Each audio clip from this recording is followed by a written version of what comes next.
The morning Cecily Holt walked back into Harwick, she carried nothing but a brown leather satchel and the kind of composure that can only be assembled in the dark. 2 years. 2 winters in lodgings above a chandler's shop in Bristol, working first as a seamstress's assistant and then as companion to a solicitor's widow who smelled of lavender water and spoke precisely, and died in March with her affairs entirely in order. The town of Harwick did not know any of this. Harwick knew only what it had decided at the close of the Millvale Assembly in October of 1814, when Sir Gerald Holt had risen from his chair and announced, in the carrying voice of a man who has never had reason to lower it, that his eldest daughter had refused a perfectly decent offer of marriage and would accordingly remove herself from the family home within the fortnight. Cecily had not wept. She had folded her napkin with great care and placed it beside her plate and walked from the room. The town had watched her leave. It watched her return now with the same appetite it applied to all reversals of fortune, which is to say, it watched in silence while its eyes did the speaking. The coaching inn at the foot of Millvale Street received her at 10:30 in the morning, and it was there, waiting in the cold parlor with her gloves folded in her lap and the satchel propped against the chair leg, that she first heard the Earl of Westhaven's name spoken aloud in Harwick.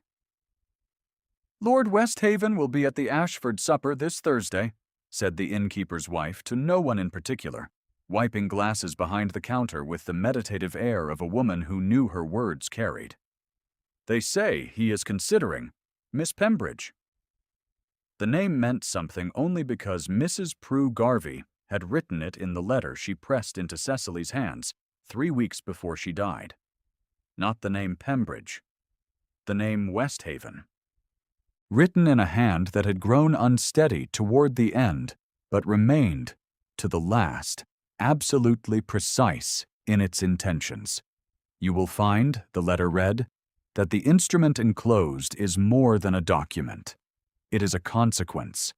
I acquired it in settlement of a debt your father never intended to repay, and I have held it long enough to understand its weight. What you do with it is your own affair. I think you are precisely the sort of person who will know." If she could stay in this chair long enough to remember how to breathe, the rest could wait. If you are still finding your footing in this story, stay close. What comes next is where it begins in earnest. Lady Marian Holt had not, in the 2 years of her eldest daughter's absence, noticeably softened. She had, if anything, refined her position, as a woman will do when her position has cost her something, and she is not yet prepared to examine the cost.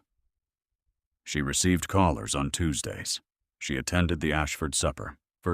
She sat in the 3rd pew at St. Andrew's with her back so straight it might have been a moral statement, which, in Lady Marian's understanding of the world, it was.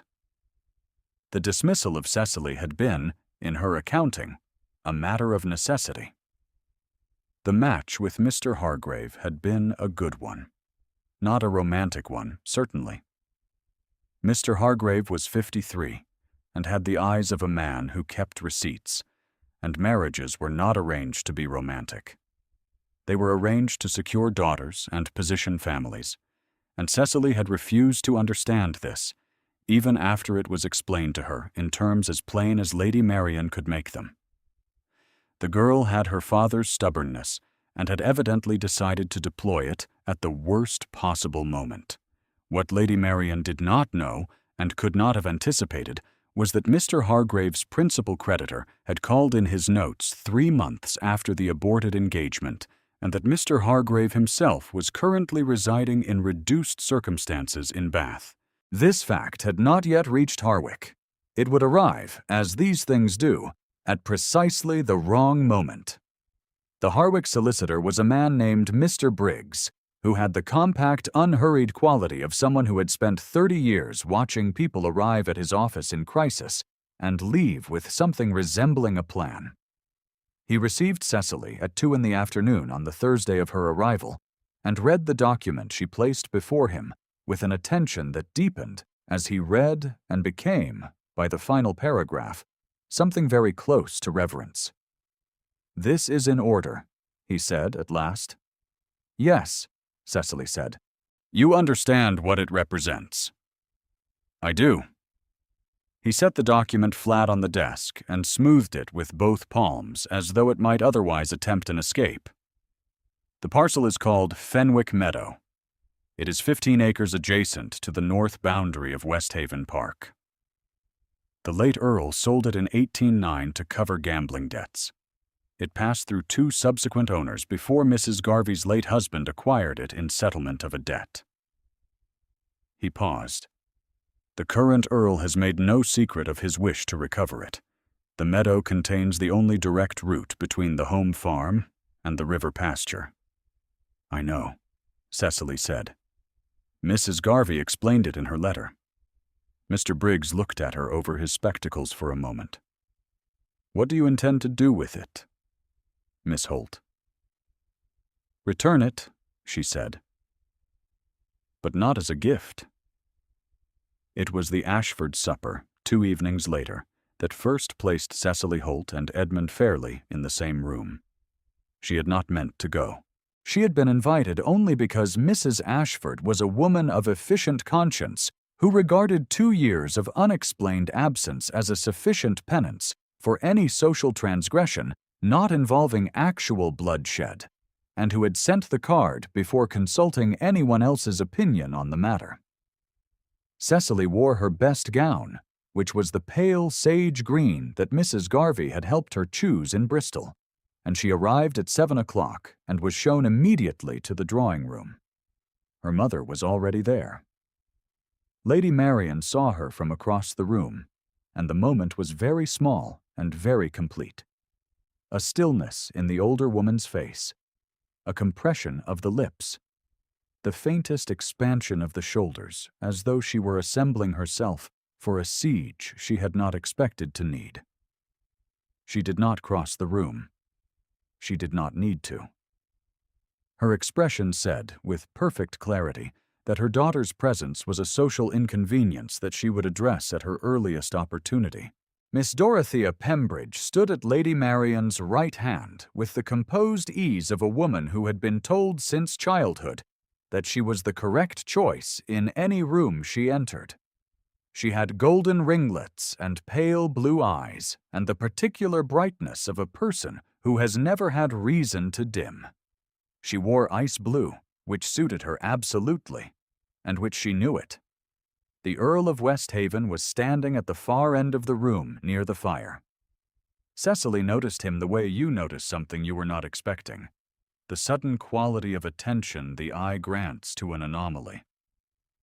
He was taller than she had understood from Mrs. Garvey's description, and the expression on his face was not so much cold as it was compressed, as though he were carrying considerably more than a drawing-room supper required, and had long since learned to keep it out of sight. Dark hair gone silver at the temples, a jaw that set to the left when he was thinking, a fact she could not have known but observed within 30 seconds, and found she could not unnotice. He did not look at her. He was speaking with Mr. Ashford, his head slightly inclined, and his hands were still at his sides, in the way of a man who has trained himself not to betray discomfort through gesture. Lady Marian was at Cecily's elbow before the first course had been announced. "I would have thought," she said, her voice pitched for discretion and carrying perfectly. Nonetheless, that 2 years was sufficient time to develop a sense of occasion. "Good evening, Mother," Cecily said. "You were not expected." A pause of the precise duration required to wound without being observed to wound. By most of us. Mrs. Ashford was kind enough to invite me. Mrs. Ashford is kind to everyone. It is her single failing. Lady Marian turned slightly, orienting herself toward the center of the room with the practiced authority of a woman who had long understood that position was 9/10 of any argument. "I trust you are not here to cause a scene. You have caused quite enough scenes for one lifetime." "I am here to have supper," Cecily said. It was at table that the first strange thing occurred. She had been placed, through the workings of chance, or some obscure principle of Mrs. Ashford's seating, 4 seats from the Earl of Westhaven on the same side of the table, which meant she could not see his face without turning her head. She was aware of him regardless. It was the quality of his stillness. Most people at table composed themselves into sociability. He composed himself into something more careful than that, a watchfulness that she recognized because she had spent 2 years practicing it herself. It was during the fish course that she dropped her fork. It landed with a small, clear sound on the parquet, and before she had fully processed the requirement to retrieve it, the Earl of Westhaven had leaned sideways, lifted it from the floor with 2 fingers, and set it on the table beside her plate. He did not look at her directly. He returned his attention to Mr. Ashford without apparent interruption. "Thank you," she said, to the side of his face. A pause. The pause of a man deciding something. "Miss Holt," he said. The words level. The voice low and contained, as though volume were a resource to be husbanded. It was not a question. It was a name said the way names are said when their speaker has already considered them before the conversation began. She looked at him. The crease between his brows deepened by a fraction. His gaze went to her face and stayed there for 2 seconds longer than courtesy demanded before returning to his plate. She did not sleep well that night. The next morning she went to see the land. It was a clear November morning, the kind that arrives in the English countryside as a gift that knows its own brevity, all pale gold and still air, and the smell of frost just giving way. Fenwick Meadow was 15 acres of low grass and winter sedge, running between a stone wall on the east and a line of elms on the west, and it was quietly, undeniably beautiful in the way of land that has been tended for a long time by people who understood it. She walked the length of it twice. She could see at the far end the iron gate that marked the boundary of Westhaven Park, and beyond it a long field that ran toward a river she could not see but could hear in the cold air. She understood, standing there, exactly what the meadow meant to the estate. You could not get to the river pasture from the home farm without crossing this ground or riding a mile out of your way around the eastern fence, and in a working estate the difference between 15 minutes and 45 was the difference between a farm that functioned and one that merely survived. She was standing at the iron gate when she heard the horse, the sound of hooves on frozen ground carrying clearly in the still November air. He came around the corner of the elm line at a walk, and she was certain from the way he pulled up that he had not known she was there. He sat very still for a moment, the horse collecting itself beneath him. Then he dismounted with the economical ease of someone who has spent considerable time on horseback, handed the reins to the young groom who appeared behind him, and walked toward her. "Miss Holt," he said. "Lord Westhaven," she said.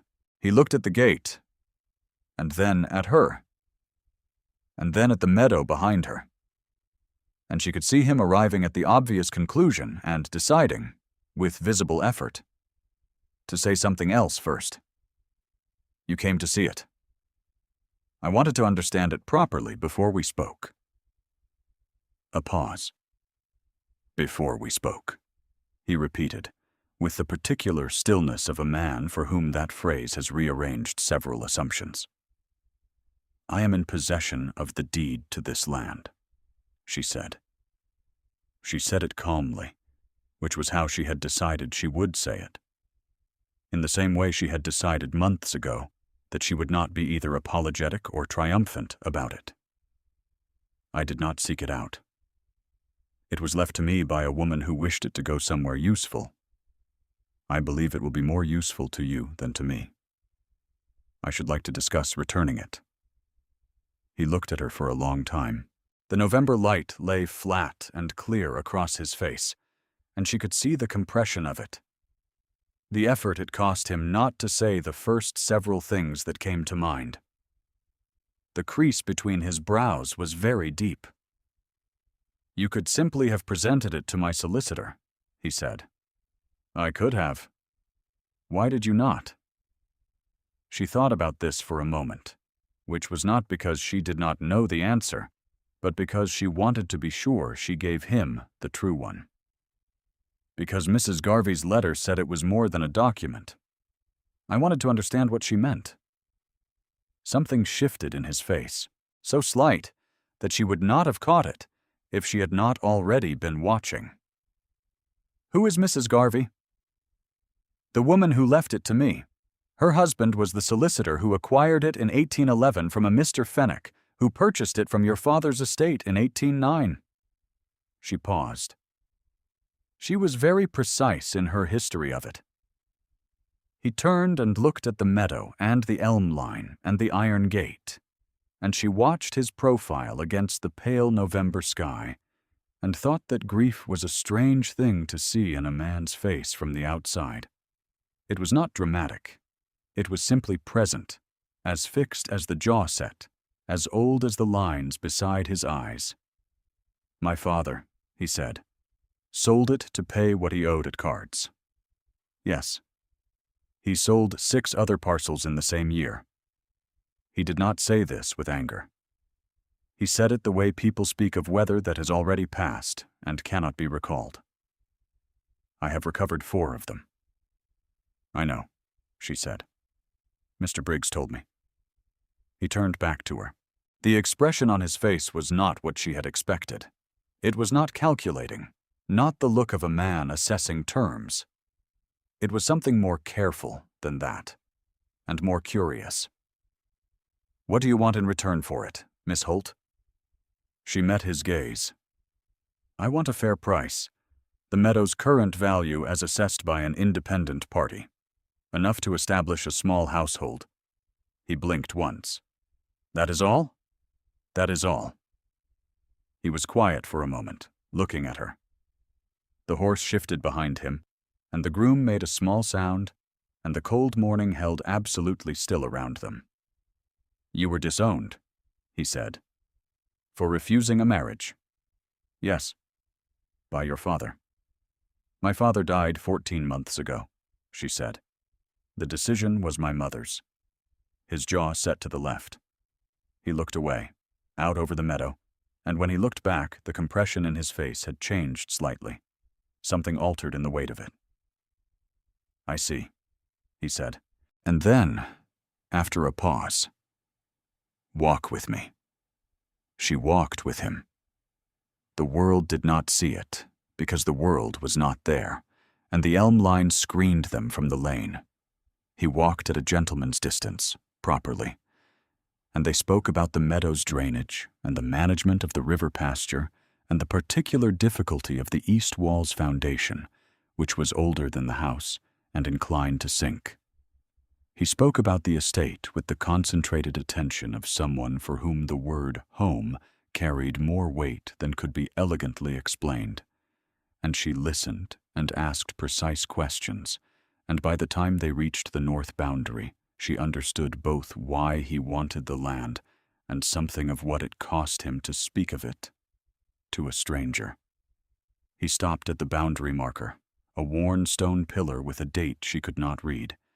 He looked at it for a moment with the expression she was beginning to recognize as his version of something he was choosing not to say aloud. "There was a woman," he said. She waited. "My wife. She died in the winter of 1810. He said it with the same level quality he used for everything, the voice that did not vary in volume. She had wished to see the river pasture in spring. We did not manage it." He picked up a piece of loose stone from the wall base and turned it in his fingers. "Put it back." She understood that this was how he located himself when the ground shifted. "I'm sorry," she said. "The land was sold the following autumn," he said. "I was not in a position to object." She thought of Mrs. Garvey saying, "I think you are precisely the sort of person who will know," and understood finally what she had meant.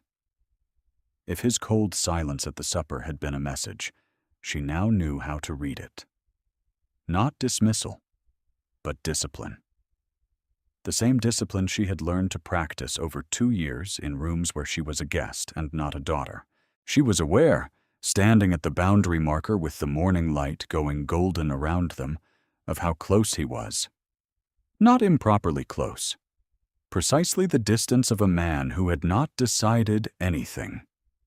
She was aware of her own pulse, low and steady, and of the satchel on her arm with its folded document inside, and of the weight of the November air at her throat above her collar. "I should return to the coaching inn," she said. "I will have my horse brought round for you," he said. "It is a long walk." "Thank you, no."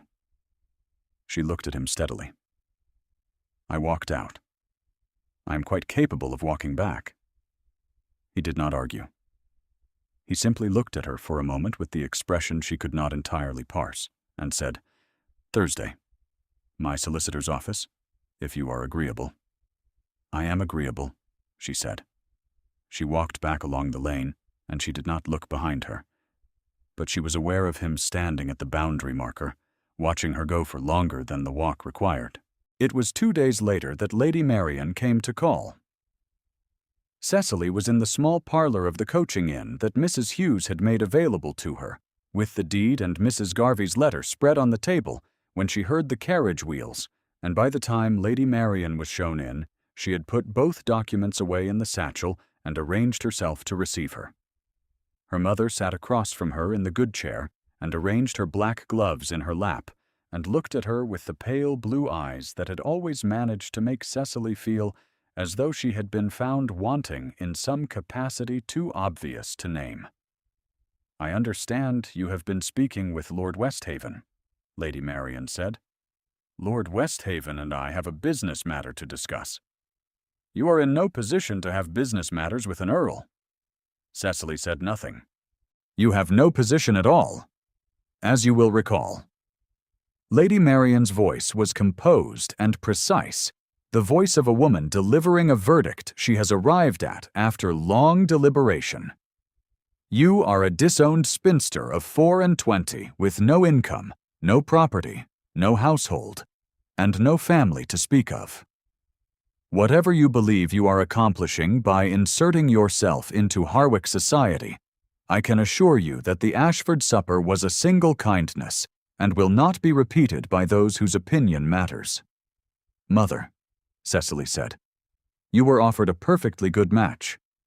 You refused it for reasons that were, at best, indulgent. You have suffered the appropriate consequence." She paused. "I am not without feeling. You are still my daughter. You are not welcome in this house, and the business of this family does not concern you." Cecily looked at her mother's face, the tight propriety of it, the genuine belief behind every word. She was not angry. She had thought she would be angry when this moment came. Instead, she felt something quieter, a kind of precise clarity, the way cold water clarifies. "Mr. Hargrave," she said, "is currently in reduced circumstances in Bath. His notes were called in last autumn." A very small pause, barely detectable. "That is gossip." "It is a matter of public record. Mr. Briggs can confirm it." She looked at her mother calmly. "I did not refuse the match because I was indulgent. I refused it because I had read his accounts." She did not say who had helped her do this. Mrs. Garvey's first act of kindness had been to employ her for 3 months as a correspondent, and in that capacity Cecily had seen the letter that had made everything plain. He had debts in 5 counties and 3 creditors who had already been declined. I tried to tell Papa. He did not wish to hear it. Lady Marian's face was very still. "I am not here to reproach you," Cecily said. "I am here because there was nowhere else to come, and because I have something to do here first, and then I will determine what comes next. I am asking for nothing from this family." Her mother rose. She was very straight, very composed, and the jet necklace was perfectly still at her throat. "To the season," she said very quietly. You are what you were before. A girl who was foolish and paid for it. Whatever you think you are doing, it will not change that. She left. Cecily sat alone with the satchel and the November light failing at the window, and thought, with some precision, that her mother was not wrong about what the season believed. What the season believed had never been the question. It was only that Lord Westhaven was not the season. The solicitor's office on Thursday was a small room with a good fire and the smell of old paper, and Mr. Briggs presided over it with the dignity of a man who had managed stranger transactions and kept his face entirely neutral throughout. The Earl of Westhaven arrived 3 minutes early and stood at the window until Cecily was shown in. They sat on opposite sides of Mr. Briggs's desk, and the business was conducted with careful precision. The independent assessment had been commissioned before the meeting.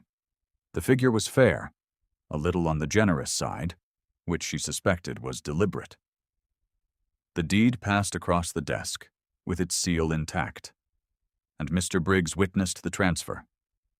And Cecily signed her name, and the Earl signed his, and it was done. He looked at the deed for a moment after it was complete. He did not touch it again. He simply looked at it, and then he looked at her.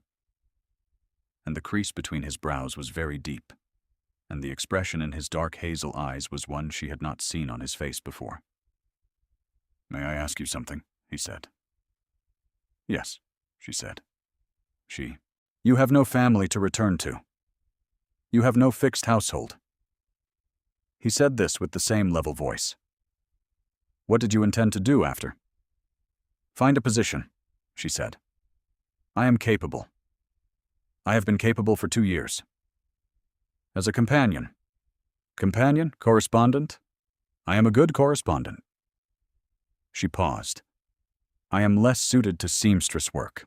I lack the patience for a clean hem." It was such a small thing, and the corner of his mouth moved. It was barely visible, barely there, and it was the most significant expression she had seen on his face. He looked down at the desk, and the moment passed, and when he looked back, he was composed again. "Miss Holt," he said. "Lord Westhaven." He was quiet for a moment that seemed to cost him something. Then he said, "Would you do me the honor of riding with me tomorrow morning to see the meadow from the estate side?" She understood that this was not an entirely casual request. She understood it as clearly as she understood the restraint required to phrase it as he had, with its formal propriety intact and its true meaning placed precisely where she could hear it if she chose to. "Yes," she said. "I would." The morning ride was conducted with all the propriety of a formal engagement, which is to say there was a groom at a respectful distance behind them, and the horses moved at a decorous walk, and Lord Westhaven spoke for most of the ride about the drainage schedule for the river pasture and the particular trouble of the east wall and the way the home farm had managed in the previous 2 autumns. What he did not speak of was anything that required speaking of directly. He was expert at this. So was she. But when they reached the south end of Fenwick Meadow, and he opened the iron gate, and they walked through it onto land that was now, again, part of Westhaven Park, he stopped, and she stopped, and they stood in the pale November light with their breath visible in the cold air, and he said quietly, "She would have liked to see it." Cecily looked at the meadow and the river glinting at the far boundary, and did not speak.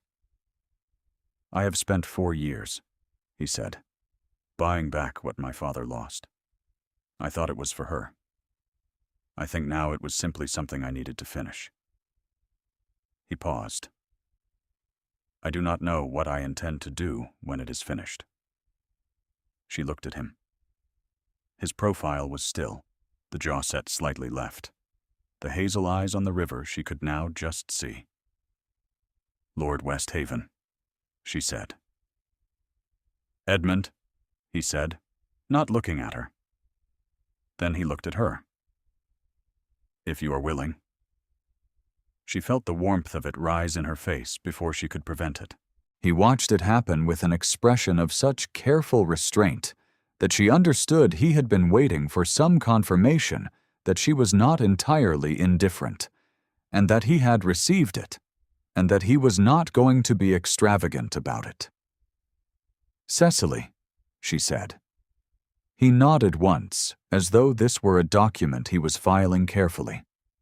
They rode back to the house at the same decorous walk, and nothing was said that would have meant anything to the groom riding 20 yards behind them, and everything was said nonetheless.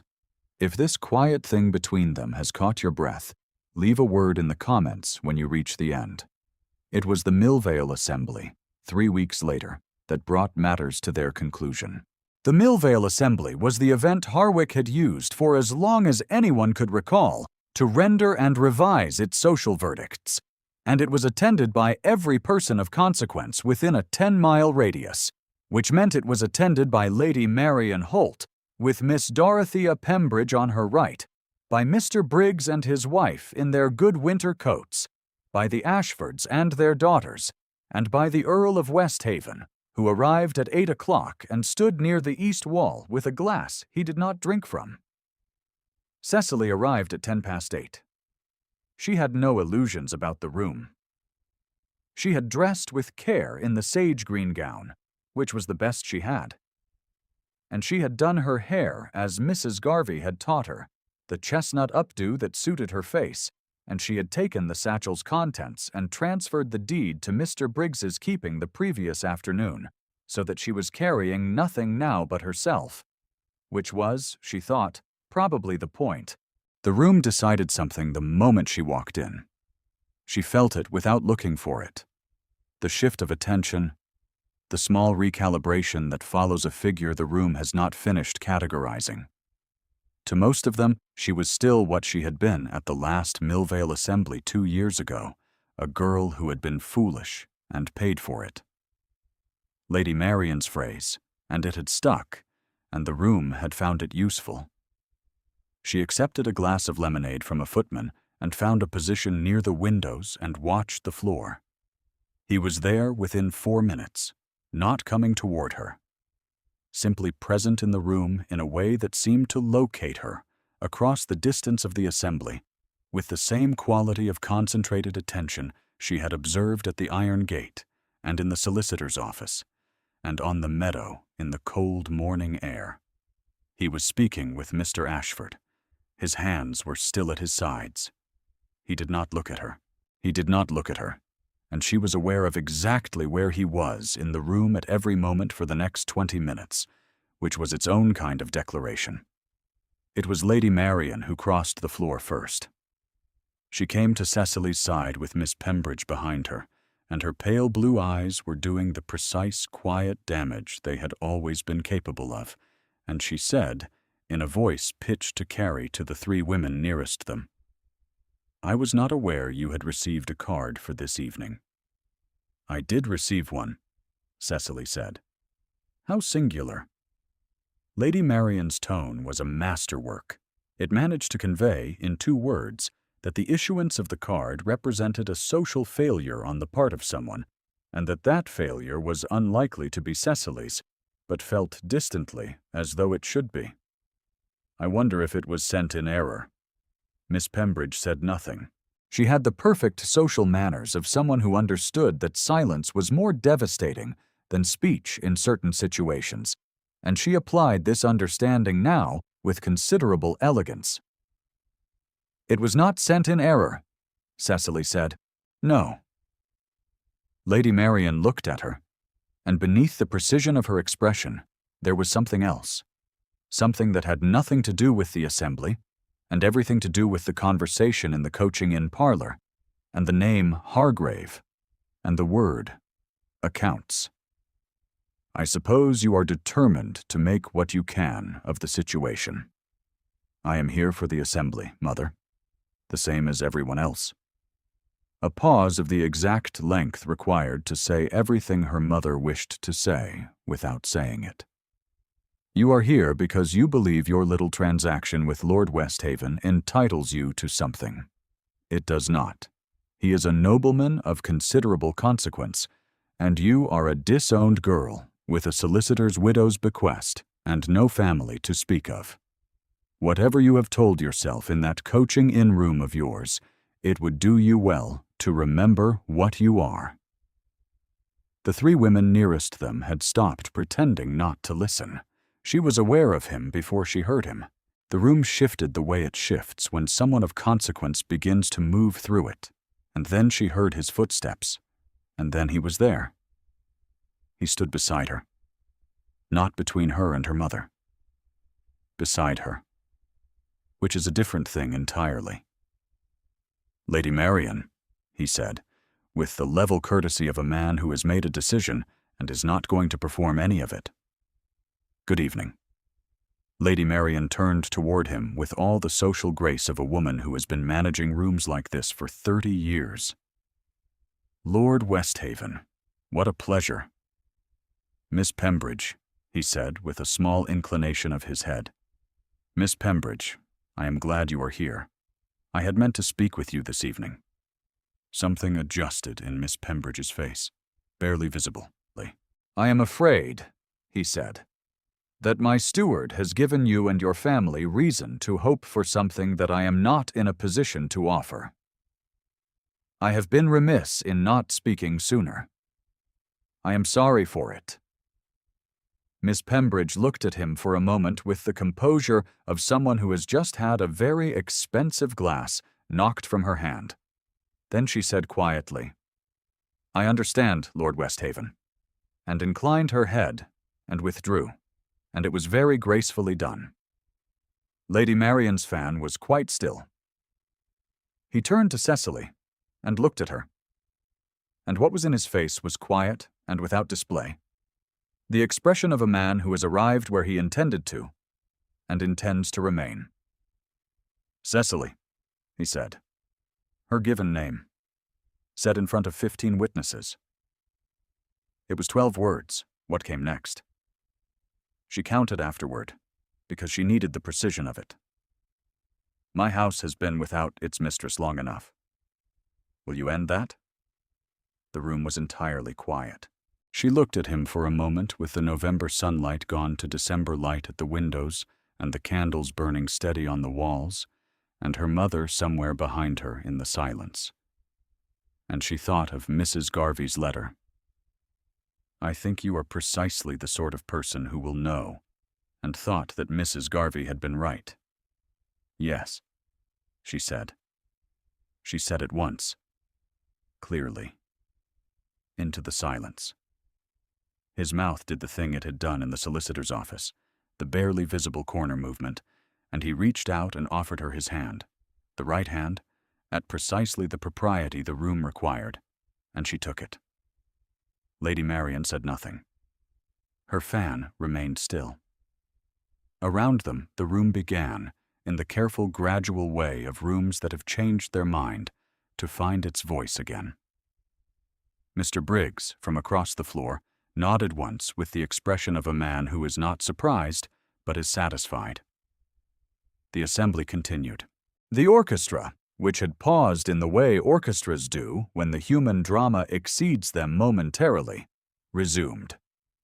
And somewhere beyond the windows of the Millvale assembly rooms, December was settling over Harwick with the particular quiet of a verdict that has been corrected at last. She did not see her mother leave. She heard, later, that Lady Marian had departed within the half-hour, and that her expression going out the door had been the expression of a woman who has been handed information that will require some time to integrate, which was, Cecily thought, a more honest accounting of her mother's character than she had managed while standing inside the room. The engagement was confirmed the following Tuesday, before Mr. Briggs and 2 witnesses, and announced in the customary fashion in the county paper the week following. The announcement was brief and accurate, and said nothing about deeds or coaching-ins, or the iron gate on the north boundary of Fenwick Meadow, or a woman who had died in March with her affairs in order, and a very precise sense of where her work was needed. It is winter now, and the fire is lit in the library of Westhaven Park, and the river pasture is white under snow that fell in the night, and the elm line along the west boundary of Fenwick Meadow is bare against a sky so pale it is almost silver. Cecily sits at the library desk with a letter half-written before her, the good paper, the ink that does not feather. She has been here 2 months and knows the library the way you come to know a room when you have been reading in it at all hours, knows where the draft comes in from the east window and which shelf gets the last of the afternoon light. She knows where he keeps the estate ledgers, which are organized with a precision that made her heart lift slightly when she first saw them, because it meant he understood that a house is the sum of its accounts, that love and management are not different things in the end. He is at the other end of the library, by the window that looks toward Fenwick Meadow, standing with his hands clasped behind him in the way he stands when he is looking at something he needs to look at in order to believe it is there. She watches him for a moment. He turns and finds her watching, and the corner of his mouth moves. It is a small thing, the most ordinary thing in the world. She returns to her letter. The satchel hangs on the hook by the library door, empty now, its work entirely done. On the desk beside her letter, propped against the inkstand, is a small object she has placed there, a folded piece of paper, barely larger than a visiting card, in a handwriting grown unsteady toward the end, but remaining to the last absolutely precise. I think you are precisely the sort of person who will know. The snow is still falling outside the silver window, and the fire is very steady, and the river, somewhere below the white meadow, is carrying winter to the sea. Thank you for staying to the end. If Cecily's long road home moved you, leave a word below. It means a great deal to know who is listening.